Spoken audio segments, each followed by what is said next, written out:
Longai forest beat অফিসের বন মাফিয়াদের বিরুদ্ধে অভিযান অব্যাহত। অভিযানে জব্দ একটি এয়ার গান।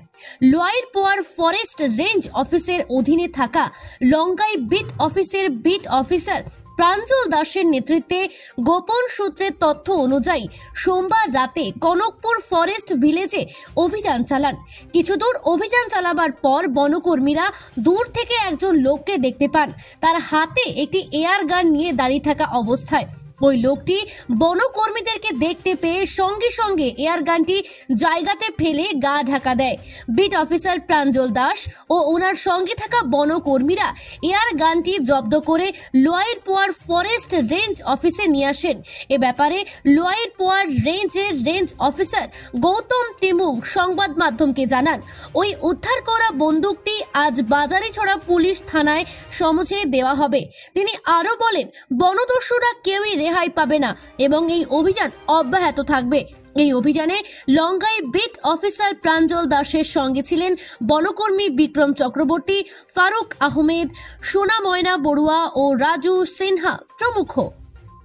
ব্যুরো রিপোর্ট, নিউজ অবিকল।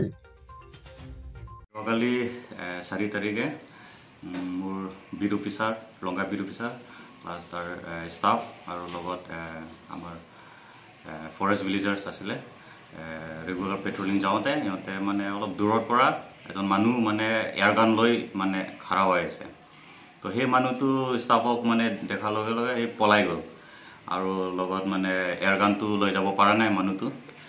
তো ষ্টাফে আইডেণ্টিফাই কৰিব চেষ্টা কৰিছিলে কিন্তু অলপ দূৰ হৈ গ'ল। তো আইডেণ্টিফাই কৰিব পৰা নাই বৰ্তমানে। তো এয়াৰ গানটো বৰ্তমান আমাৰ বাজাৰিছৰা পুলিচ ষ্টেচন আছে, তাতে হেণ্ডঅভাৰ কৰা হ'ব আৰু বাকী একশ্যনখিনি মানে পুলিচে ল'ব। অপাৰেশ্যনটো ক'ত হৈছে? এইটো আমাৰ কনকপুৰ ফৰেষ্ট ভিলেজ বুলি আছে, এডজাচেণ্টটো মানে ৰিজাৰ্ভ ফৰেষ্ট। আমাৰ ৰিজাৰ্ভ ফৰেষ্ট ভিতৰতে ধৰা হৈছে। টাইম কিমান হ'ব? টাইমটো ইভিনিং টাইমত ধৰা হৈছিলে যোৱাকালি। লঙ্গাই নদী পাৰ হ'ব আজি। কি ক'লে?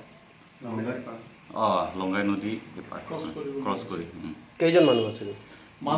একজনে দেখা পাইছে সিহঁতে, আৰু বেলেগ অন্য মানুহ হ'ব পাৰে লগত, এইটোতো কিন্তু ষ্টাফে দেখা নাই তেতিয়া।